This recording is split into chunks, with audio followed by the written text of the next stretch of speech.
ಎಲ್ರಿಗೂ ನಮಸ್ಕಾರ. ಬಹಳಷ್ಟು ಮಾತುಗಳನ್ನು ಕೇಳಿದ್ವಿ, ಎಲ್ಲ ಬಲ್ಲವರು ನಾವು. ಮೊದಲು ನಿಮಗೊಂದು ಉತ್ತರ ಕೊಡ್ತೀನಿ. ನನ್ನ ಸಮಸ್ಯೆ ಏನಂದ್ರೆ, ನಾನು ಯಾವ ಪಕ್ಷದವನಲ್ಲ. ಜನರ ಜೊತೆ ಇರೋದ್ರಿಂದ ನಾನು ನಿರಂತರ ವಿರೋಧ ಪಕ್ಷ. ಇತ್ತೀಚೆಗೆ ನಾನು ಕೇರಳ ಹೋಗಿದ್ದೆ. ಅಲ್ಲಿ ಒಂದು ಯಾವುದೋ ಒಂದು ಫೆಸ್ಟಿವಲ್ ನಡೀತಿತ್ತು. ಅಲ್ಲಿ ಜಾನ್ ಬ್ರಿಟಾಸ್ ಅಂತ ಅವರು MP, ಆಳುವ ಪಕ್ಷದ MP. ಅವರು ನನ್ನನ್ನು ಪ್ರಶ್ನೆ ಮಾಡ್ತಿದ್ರು. ನಾವು ಒಂದು ಸಂವಾದದಲ್ಲಿ ಹೋಗ್ತಿದ್ವಿ. ದೂರದಿಂದ ಮಲಯಾಳದಲ್ಲಿ ಒಂದಷ್ಟು ಯುವಕರು ಏನೋ ಕೇಳ್ತಾ ಇದ್ರು. ಅವ್ರಿಗೆ ನನಗೊಂದು ಪ್ರಶ್ನೆ ಕೇಳಬೇಕು ಅಂತ. ನನಗೆ ಅರ್ಥ ಆಗಲ್ಲ, ಇವರನ್ನ ಕೇಳಿದ್ರೆ ಏನು ಕೇಳ್ತಿದ್ದಾರೆ ಆ ಮಕ್ಕಳು ಅಂತ. ಅಲ್ಲ, ಒಂದು ವಿಶ್ವವಿದ್ಯಾಲಯದಲ್ಲಿ ಒಂದು ಹೆಣ್ಣು ಮಕ್ಕಳಲ್ಲಿ ಒಂದು ಸ್ವಲ್ಪ ದೌರ್ಜನ್ಯ ನಡೆದಿದೆ, ಅದಕ್ಕೆ ಸರ್ಕಾರ ಏನು ಮಾಡ್ತಿಲ್ಲ, ಅದರ ಬಗ್ಗೆ ನಿಮ್ಮ ಅನಿಸಿಕೆ ಏನು ಅಂತ ಕೇಳ್ತಾ ಇದ್ದಾರೆ ಅಂತ. ನಾನು ಎದ್ದು ಅಲ್ಲೋಗಿ ನಿಂತ್ಕೊಂಡು ಅಲ್ಲಿಂದ ಇವರನ್ನು ಕೇಳಿದೆ, ನೀವೇನ್ರಿ ಮಾಡ್ತಿದ್ದೀರಿ ಅಂತ. ಅದು ನಿಮ್ಮ ವಿರುದ್ಧ ಅಲ್ಲ, ಯಾಕಂದರೆ ಒಬ್ಬ ಪ್ರಜೆಯಾಗಿ, ಒಬ್ಬ ಕಲಾವಿದನಾಗಿ ನಮ್ಮ ಮನಸ್ಸಾಕ್ಷಿ ಯಾವಾಗಲೂ ನನ್ನ ಆತ್ಮೀಯನೂ ಆಳುವ ಪಕ್ಷವಾದರೆ ನಾನು ನಿರಂತರ ವಿರೋಧ ಪಕ್ಷವಾಗಿ ಇರಬೇಕು. ಆ್ಯಂಡ್ ಈ ವೇದಿಕೆಯಲ್ಲಿ ನಿಮಗೆ ಹೇಳ್ತಿದ್ದೀನಿ, ನನ್ನ ಅನುಭವದಲ್ಲಿ ರಾಜಕಾರಣದಲ್ಲಿ ವಿರೋಧ ಪಕ್ಷ ಗೆಲ್ಲಲ್ಲ, ಆಳುವ ಪಕ್ಷ ಸೋಲುತ್ತೆ. ಕರ್ನಾಟಕದಲ್ಲಿ ಅವರ ಕಪಟತನದಿಂದ, ಅವರ ಭ್ರಷ್ಟಾಚಾರದಿಂದ BJP ಸೋತಿದೆ, ನೀವು ಗೆದ್ದಿಲ್ಲ. ನಮ್ಮ ಆಶಯ ಏನಂದ್ರೆ, ಆಳ್ವಿಕೆ ನಡೀತಾ ಇದ್ದೀರಿ, ಸೂಕ್ಷ್ಮವಾಗಿರಿ, ಸೋಲ್ಬೇಡಿ ಅಂತ ಹೇಳ್ತಾರೆ. ಆ ಜಾಗೃತಿಯನ್ನು ಮೂಡಿಸ್ತಾ ಇರೋದು, ಪ್ರಶ್ನಿಸ್ತಾ ಇರೋದು. ಇನ್ನೂ ವಿಷಯ, ಮಹೇಂದ್ರರವರ ಪರಿಚಯ ನನಗೆ ಒಂದು ಸ್ವಲ್ಪ ಕಾಲ ಇತ್ತು. 2019 ಮುಂಚಿನ ಎಲೆಕ್ಷನ್ ಮುಂಚೆ ನಾನು ನೋಡಿದ ಮಹೇಂದ್ರ ಬೇರೆ. ಬಹಳ ಕೇಳಿದ್ದೆ, ಅವ್ರ ಮೇಲೆ ಗೋಪುಗಳಿತ್ತು ನನಗೆ, ಯಾಕೆ ದೇಶವನ್ನು, ಯುವಕರನ್ನು ಹದಗೆಡಿಸ್ತಿದ್ದಾರೆ ಅಂತ. ಬದಲಾದ ನಂತರದ ದಿನಗಳಲ್ಲಿ ನಾನು ಅವರನ್ನು ಭೇಟಿ ಮಾಡಿದೆ. ಬರ್ತಿದ್ರು, ತುಂಬ ಮಾತಾಡಬೇಕು ಅಂತಿದ್ರು. ನನಗೆ ಗೊತ್ತಿದ್ದ ಹಾಗೆ ಗಂಟೆಗಳು ಚರ್ಚೆ ಮಾಡ್ತಾ ಇದ್ವಿ, ರಾತ್ರಿಗಳು ಕಳೆಯೋದು ಗೊತ್ತಾಗ್ತಿರಲಿಲ್ಲ. ಒಂದು ಅಸಹಾಯಕತೆ ಇತ್ತು, ಒಂದು ಕೋಪ ಇತ್ತು, ಒಂದು ಪಶ್ಚಾತ್ತಾಪ ಇತ್ತು, ಒಂದು ಕ್ರೌರ್ಯ, ಒಂದು ಹಿಂಸೆಯ ಮನೋಭಾವ. ಒಬ್ಬ ಮನುಷ್ಯ ಪಶ್ಚಾತ್ತಾಪ ಪಡ್ತಿದ್ದ ಹಾಗೆ ಅವನನ್ನು ಹೇಗೆ ಕುಗ್ಗಿಸುತ್ತೆ ಅನ್ನೋದನ್ನು ನಾನು ನೋಡಿದೆ. ಆದರೆ ಇದನ್ನು ನಾನು ಜನಕ್ಕೆ ಹೇಳಬೇಕು, ನಾನು ಪಶ್ಚಾತ್ತಾಪ ಪಟ್ಕೊಂಡು ಕುಗ್ಸ್ಕೊಂಡು ಹೋಗೋದಲ್ಲ, ನಾನು ಮತ್ತೆ ಕಟ್ಟಬೇಕು, ನಾನು ಮಾಡಿದ ತಪ್ಪನ್ನು ಸರಿ ಮಾಡಬೇಕು ಅನ್ನೋ ಬಹಳ ದೊಡ್ಡ ಒಂದು ಉಮೇದವಾಗಿತ್ತು. ಆ ನಂತರದ ದಿನಗಳನ್ನು ಅವ್ರನ್ನ ಭೇಟಿ ಆಗಲಿಲ್ಲ. ಬಟ್ ಇವತ್ತು ಈ ವೇದಿಕೆಯಲ್ಲಿ ಅವರ ಗೆಳೆಯರು, ಅವರ ಆತ್ಮೀಯರು, ಅವರ ಮಾತನ್ನು, ಅವರ ಹೋರಾಟವನ್ನು, ಯಾಕಂದರೆ ಸರಿಯಾದ ಚಿಂತನೆ ಇಟ್ಕೊಂಡು ಒಂದು ಮಾತಾಡೋದಕ್ಕಿಂತ ಆ ಕಡೆ ಹೋಗಿ ಮತ್ತೆ ಬರುವ ಗರ್ವಾಪ್ಸಿ ಅಂತ ಏನು ಹೇಳ್ತಿದ್ರು ಸಂತೋಷ ಆಗೋದು ಬಹಳ ಇಂಪಾರ್ಟೆಂಟ್. ಯಾಕಂದರೆ ಅಲ್ಲಿಯ ಪ್ರಪಂಚದ ಆ ಅಂತಃಪುರದ ಕಥೆಗಳು ನಮಗೆ ಸಿಗುತ್ತೆ. ಆ ಅಂತಃಪುರದಲ್ಲಿ ಏನಾಗ್ತದೆ ಗೊತ್ತಿಲ್ಲ. ಯಾಕಂದರೆ ಈಗ ಇರುವ ನಮ್ಮ ಮಹಾಪ್ರಭುವಿನ ಅಂತಃಪುರದಲ್ಲಿ ಏನಾಗ್ತದೆ ನಮ್ಗೆ ಗೊತ್ತಿಲ್ವಲ್ಲ. ನಾನು ಯಾಕೆ ಮಹಾಪ್ರಭು ಅಂತಂದರೆ, ಮೊನ್ನೆ ಭಾಷಣದಲ್ಲಿ ಏಕವಚನ ಜಾಸ್ತಿ ಆಯಿತು ಅಂತ BJP ನಮ್ಮ ಬೈದು. ವಿಷಯ ಕರೆಕ್ಟ್ ಆಗಿತ್ತ ಅಂತ ಹೇಳಿದ್ರೆ, ವಿಷಯ ಇತ್ತು ಸರ್, ಆದರೆ ಏಕವಚನ ಇರ್ತಾ ಇಲ್ಲ. ಹಾಗಾದ್ರೆ ಇನ್ನು ನಾನು ಮಹಾಪ್ರಭು ಅಂತಿದ್ದೆ. ಮಹಾಪ್ರಭು ಹೇಳಿದಾರಲ್ಲ, ಅವರ ಅಂತಃಪುರಕ್ಕೆ ಹೋಗೋರು ಯಾರು, ಅವ್ರ ಹತ್ರ ಇರೋದು ಯಾರು, ಒಂದು ಮೀಟಿಂಗು ಮಾಡಿಲ್ಲ ಇರೋವರೆಗೂ. ಅವರ ಅಂತಃಪುರದಲ್ಲಿ ಅವ್ರು ತುಂಬ ಹತ್ತಿರ ಇರೋರು, ಅವ್ರ ಮೇಕಪ್ ಮ್ಯಾನು, ಅವ್ರ ಹೇರ್ ಡ್ರೆಸ್ಸಲ್ಲಿ, ಅವ್ರ ಕಾಸ್ಟ್ಯೂಮು, ಅವ್ರ ಫೋಟೋಗ್ರಾಫರು ಬಿಟ್ಟರೆ ಬೇರೆ ಯಾರಿಲ್ವಲ್ಲ. ಸೊ ಆ ಥರ ಈ ಥರದ ಅಂತಃಪುರದಿಂದ ಹೊರಗೆ ಬಂದು ಅವ್ರು ಮಾತಾಡಿದ್ರೆ ನಮಗೆ, ನಮ್ಮ ಮುಂದಿನ ಯುವಕರಿಗೆ ಇದು ಸೇರುತ್ತೆ, ಇಳಿಯುತ್ತೆ. ಬಹಳ ಹಿಂದೆ ನನ್ನ ಶ್ರೀಪಾದ್ ಭಟ್ರು ಇತ್ತೀಚೆಗೆ ಗಾಯಗಳು ಅಂತ ನಾಟಕ ಮಾಡಿದ್ದಾಗ ಒಂದು ಕವಿತೆ ನೆನಪಾಯಿತು. ನಾನು ಅದನ್ನು ಹೇಳ್ತೇನೆ. ಯುದ್ಧಗಳು ಹೇಗಾಗತ್ತೆ, ಯುದ್ಧದಲ್ಲಿ ಏನಾಗುತ್ತೆ, ಒಬ್ಬ ಸೈನಿಕ ಹೇಳಿದ್ದು, ಅದನ್ನು ಅನುವಾದ ಮಾಡಿದ್ದು, ರಾಜಕಾರಣಿಗಳು ಶಸ್ತ್ರಾಸ್ತ್ರಗಳನ್ನು ಸರಬರಾಜು ಮಾಡ್ತಾರಂತೆ. ರಾಜಕಾರಣಿಗಳು, ಮಹಾಪ್ರಭುಗಳು, ಶ್ರೀಮಂತರು ಆ ಯುದ್ಧಕ್ಕೆ ಬೇಕಾದಂತಹ ಊಟ, ಉಪಚಾರ, ಖರ್ಚುಗಳನ್ನು ಮಾಡ್ತಾರಂತೆ. ಬಡವರು ತಮ್ಮ ಮಕ್ಕಳನ್ನು ಯುದ್ಧಕ್ಕೆ ಕಳಿಸ್ತಾರೆ. ಯುದ್ಧ ಮುಗಿದ ಮೇಲೆ ಈ ರಾಜಕಾರಣಿಗಳು, ಈ ಮಹಾಪ್ರಭುಗಳು ಉಳಿದ ಶಸ್ತ್ರಾಸ್ತ್ರಗಳನ್ನು ಮತ್ತು ಮಾಡಿದ ವೆಚ್ಚವನ್ನು ವಾಪಸ್ ತಗೊಳ್ತಾರಂತೆ. ಗೆದ್ದ ನೆಲದಲ್ಲಿ ಶ್ರೀಮಂತರು ವ್ಯಾಪಾರ ಮಾಡ್ತಾರಂತೆ, ತಮ್ಮ ಮಕ್ಕಳ ಗೋರಿಗಳನ್ನ ಹೆಣಗಳನ್ನ ಹುಡುಕ್ತಾ ಬಡವರು ಅಳಿತಾ ಇರ್ತಾರಂತೆ. ಇವತ್ತು ಆಗ್ತಾ ಇರೋದೇ. ಯಾಕಂದ್ರೆ ಒಂದು ಕಾಂಗ್ರೆಸ್ ಪಕ್ಷ ಇತ್ತು, ಅದು ಬೇಡ ಅಂತಂದು ಈ ಪಕ್ಷವನ್ನು ಆರಿಸಿದ್ರಲ್ಲ. ಜನ ಯಾಕೆ ಆರಿಸಿದ್ರು?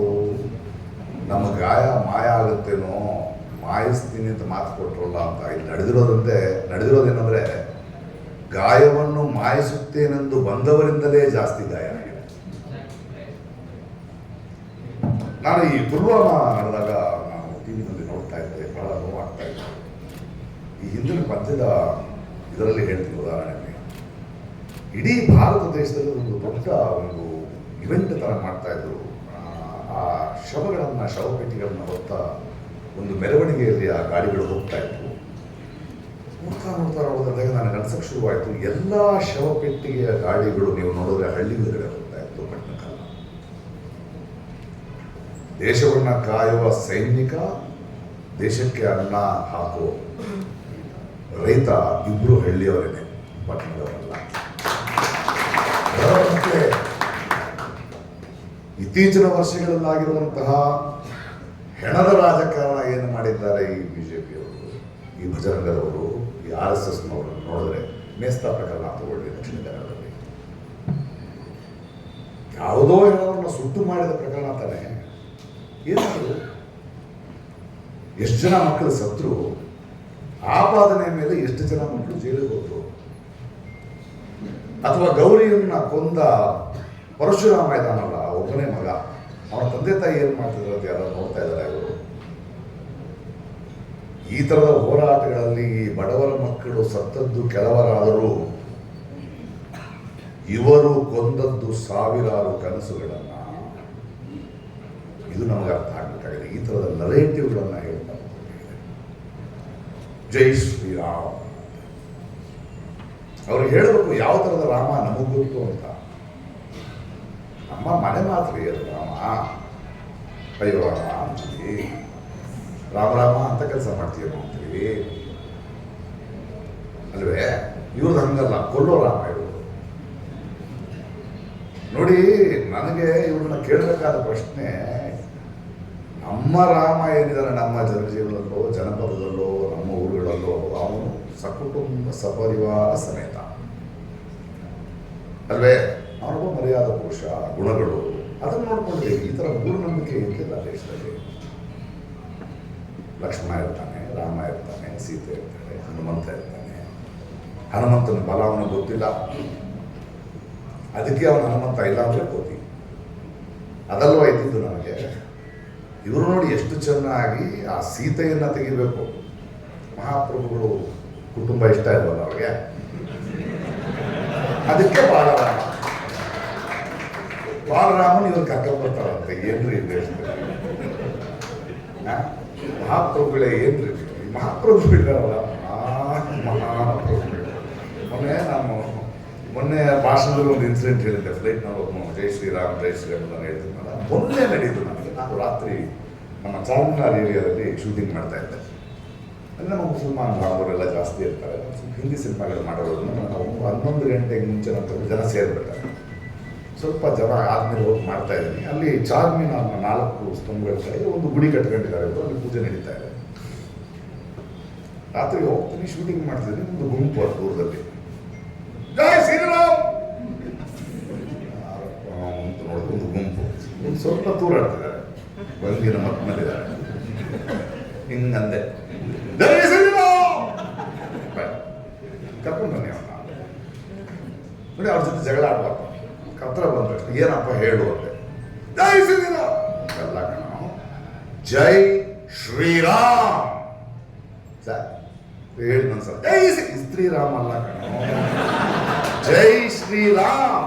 ಅವರನ್ನು ಕರೆದೆ, ಹುಡುಗ ಓಡಾಡಬೇಡಿ, ನಿಮ್ಮ ದೇವರ ಹೆಸರನ್ನ ಶ್ರದ್ಧೆಯಿಂದ ಹೇಳಕ್ಕೆ ಹೇಳಿ ಅಂತ ಹೇಳಿ ಕಳಿಸ್ದೆ. ಊರೆಲ್ಲ ನಕ್ಕರು. ಅದೇ ನನ್ನ ಆಗಿತ್ತು, ಅದೇ ನನ್ನ ಅದೇ ಅಲ್ವಾ.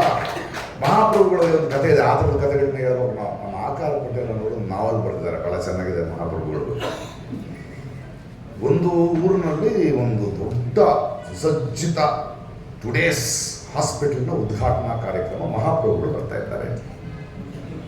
ಜನಸ್ತೋಮ ಸೇರಿದೆ, ಬಾವುಟಗಳು ಹಾರಾಡ್ತಾ ಇವೆ, ಮೀಡಿಯಾ ಬಂದು ನಿಂತಿವೆ ಬಲಭಾಗದಲ್ಲಿ. ಸಾಹೇಬರು ಫ್ಲೈಟ್ನಲ್ಲಿ ಇಲ್ಲಿದ್ದಾರೆ, ನಡ್ಕೊಂಡು ಬರ್ತಾರೆ. ಹೂವಿನ ಹಾರ ಎಲ್ಲ ನಡೀತಾ ಇದೆ. ಬರ್ತಿದ್ದಂಗೆ ಸ್ಟೇಜ್ ಖಾಲಿ ಆಯಿತು, ಅವ್ರು ಒಬ್ಬರೇ ಬರಬೇಕಲ್ಲ. ಮಹಾಪ್ರಭುಗಳು ನಿಂತ್ಕೊಂಡು ಎಲ್ಲವೂ ನಿಶ್ಚಿತ. ಮಹಾಪ್ರಭುಗಳು ಈ ಕಡೆ ನೋಡಿದಾಗ ಆ ಕಡೆಯಿಂದ ಬೆಳಕು ಸರಿಯಾಗಿ ಅವರು ಮುಗಿದಿಲ್ಲ ಅಂತ ಗೊತ್ತಾದ ತಕ್ಷಣ ಕ್ಯಾಮರಾ ಮತ್ತು ಮೀಡಿಯಾಗಳಿಗೆ ಸಂಜ್ಞೆ ಮಾಡಿದ್ರು. ಕ್ಯಾಮರಾಗಳು ಈ ಕಡೆ ತರಲ್ಲ ಇತ್ತು. ಬಂದಾದ ಮೇಲೆ ಭಾರೀ ಒಂದು ಇಮೋಷನಲ್ ಭಾಷಣ ಮಾಡ್ತಿದ್ದಾರೆ. ಹಂಗಾಗಿ ಎಲ್ಲ ನಡೀತಾ ಇದೆ. ದಿಢೀರಂತ ಕುಸಿದು ಬಿಡ್ತಾರೆ. ಒಂದು ಮೌನ ಸಭೆಯಲ್ಲಿ.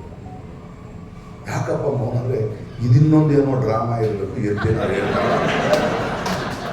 ಆದರೆ ಅವರ ಅಂಗರಕ್ಷಕನಿಗೆ ದೂರದಿಂದ ಗೊತ್ತಾಗತ್ತೆ, ಈ ಕುಸಿದು ಬಿದ್ದರೆ ಬೇರೆ ಏನೋ ಕಾರಣ ಬಂದು ಓಡ್ ಬರ್ತಾನೆ. ನೋಡಿದ್ರೆ ಅವರಿಗೆ ಒಂದು ಸ್ವಲ್ಪ ಆಯಾಸ ಆಗಿ ಕುಸಿದು ಬಿದ್ದಿದ್ದಾರೆ, ಮಾತು ಬರ್ತಿಲ್ಲ.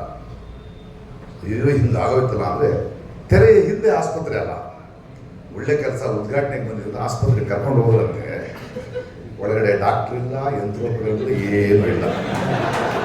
ನಮ್ಮ ಮಹಾಪ್ರಭುಗಳು ಉದ್ಘಾಟನೆ ಮಾಡೋದೆಲ್ಲ ಇದೆ. ಇಲ್ಲದೇ ಇರೋ ಹೈವೇ, ಇಲ್ಲದೆ ಇರೋ ಆಸ್ಪತ್ರೆ, ದರ್ಭಾಂಗ ಏನದು ಇಲ್ಲವೇ ಇಲ್ಲ. ಎಂಥ ಮಹಾಪ್ರಭುಗಳು ನೋಡಿ ಅವರು. ಎಲ್ಲಂದ್ರಲ್ಲೋ ಕಲ್ಲಾಗ್ತಿದ್ದಾರೆ. ಶಿಲಾಯುಗ ಕರ್ಕೊಂಡು ಹೋಗೋಕೆ ಕಲ್ಲಾಗ್ತಿದ್ದಾರೆ ಹೊರತು ನಮ್ಮನ್ನು ಮುಂದೆ ಕರ್ಕೊಂಡು ಹೋಗೋಕ್ಕಲ್ಲ.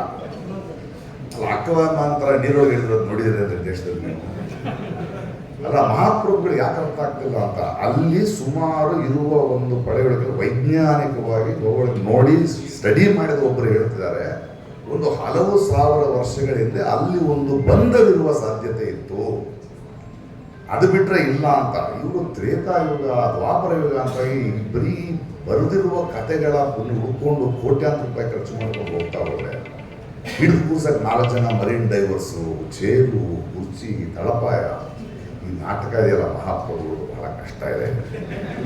ಈ ಮಹಾಪ್ರಭುಗಳಿಗೆ ನಾವು ಹೇಳಬೇಕಾಗಿದೆ, ಯೋಚನೆ ಮಾಡಬೇಕಾಗಿದೆ. ಕೊನೆಗೆ ಒಂದೇ ಒಂದು ಹೇಳ್ತೀನಿ, ಹೆಚ್ಚು ಮಾತಾಡೋದು ಬೇಡ.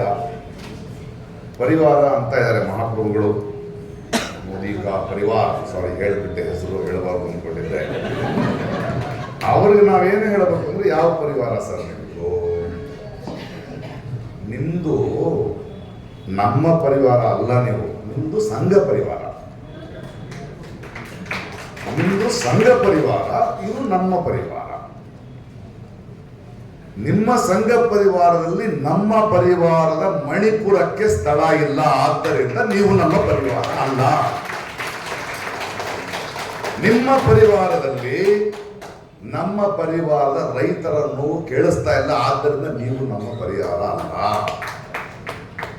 ನಮ್ಮ ಹೆಣ್ಣು ಮಕ್ಕಳು ಕಾಣಿಸಲ್ಲ ನಿಮಗೆ, ನಮ್ಮ ಪರಿವಾರ ಅಲ್ಲ ಅಂತ ಹೇಳಬೇಕಾಗಿದೆ. ಆದ್ದರಿಂದ ನಾವು ಪರಸಂಘ ಮಾಡಲ್ಲ, ನಿಮ್ಮ ಸಂಘ ಪರಿವಾರದ ಜೊತೆ ಪ್ರಶ್ನೆ ಮಾಡ್ತಾನೆ ಇರ್ತೀವಿ.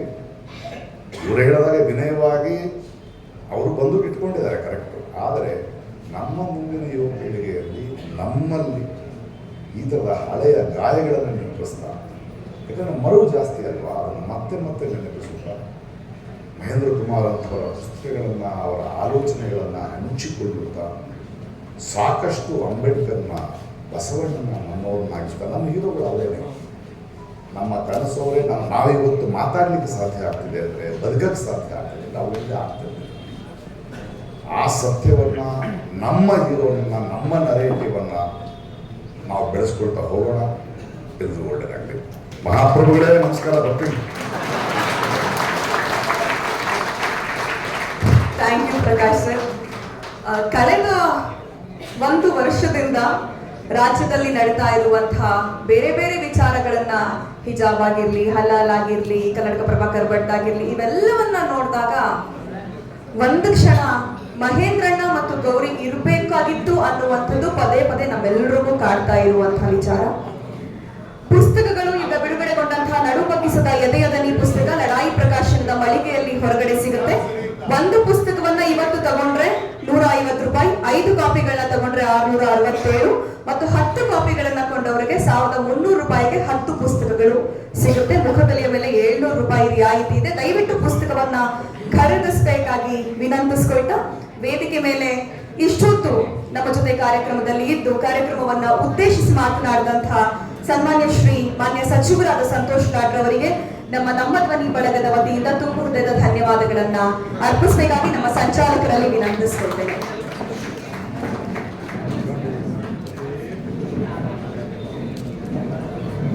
ಕಾರ್ಯಕ್ರಮದ ಅಧ್ಯಕ್ಷತೆಯನ್ನ ವಹಿಸಿಕೊಂಡು ನಮ್ಮೆಲ್ಲರನ್ನ ಉದ್ದೇಶಿಸಿ ಮಾತನಾಡಿದಂತಹ ಸನ್ಮಾನ್ಯ ಶ್ರೀ ಪ್ರಕಾಶ್ ರೈ ಅವರಿಗೆ ಧನ್ಯವಾದಗಳನ್ನ ತಿಳಿಸಬೇಕಾಗಿ ವಿನಂತಿಸಿಕೊಳ್ತೇನೆ.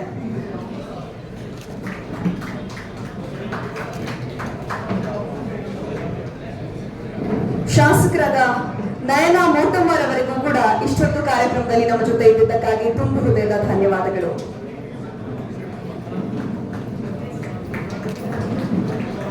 ವಕೀಲರು ಹೋರಾಟದ ಸಂಗಾತಿಯಾಗಿರುವಂತಹ ಎಸ್ ಬಾಲನ್ ರವರು ಇಷ್ಟೊಂದು ಕಾರ್ಯಕ್ರಮದಲ್ಲಿ ಇದ್ದದಕ್ಕೆ ತುಂಬ ಹೃದಯದ ಧನ್ಯವಾದಗಳನ್ನ ಅರ್ಪಿಸ್ತಾ ಇದ್ದಾರೆ.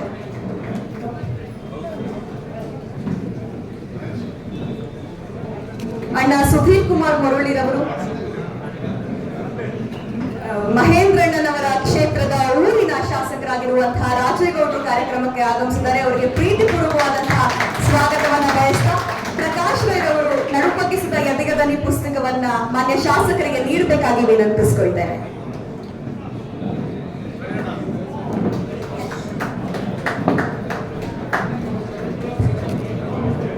ಊಟದ ವ್ಯವಸ್ಥೆ ಇದೆ, ಲಘು ಉಪಹಾರದ ವ್ಯವಸ್ಥೆ ಇದೆ, ಸ್ವೀಕರಿಸಿ. ನಿಗೇತ್ ರಾಜ್ ಮೌರ್ಯರವರು ಕಾರ್ಯಕ್ರಮದಲ್ಲಿ ಇಷ್ಟೊತ್ತು ನಮ್ಮ ಜೊತೆ ಇದ್ದು ಕಾರ್ಯಕ್ರಮವನ್ನು ಉದ್ದೇಶಿಸಿ ಮಾತನಾಡಿದ್ದಾರೆ. ಅವರಿಗೆ ನಮ್ಮ ಧ್ವನಿ ಬಳಗ ಮತ್ತು ಲಡಾಯಿ ಪ್ರಕಾಶನದ ವತಿಯಿಂದ ತುಂಬ ಹೃದಯದ ಧನ್ಯವಾದಗಳು. ಮುನೀರ್ ಕಾಟಿಕೊಳ್ಳರವರಿಗೆ ಎಲ್ಲರೂ ದಯವಿಟ್ಟು ಕೂತ್ಕೊಳ್ಬೇಕಾಗಿ ವಿನಂತಿ. ಬಸವರಾಜ್ ಸೂಳಿಬಾವಿರವರು, ನವೀನ್ ಸೂಳಿಚರ್ ಅವರು ಕಾರ್ಯಕ್ರಮದಲ್ಲಿ ಇಷ್ಟೊತ್ತು ನಮ್ಮ ಜೊತೆ ಇದ್ದಂತಹ ತಮ್ಮೆಲ್ಲರಿಗೂ ಪ್ರೀತಿಪೂರ್ವಕವಾದಂತಹ ಧನ್ಯವಾದಗಳು. ಊಟದ ವ್ಯವಸ್ಥೆ ಇದೆ, ದಯವಿಟ್ಟು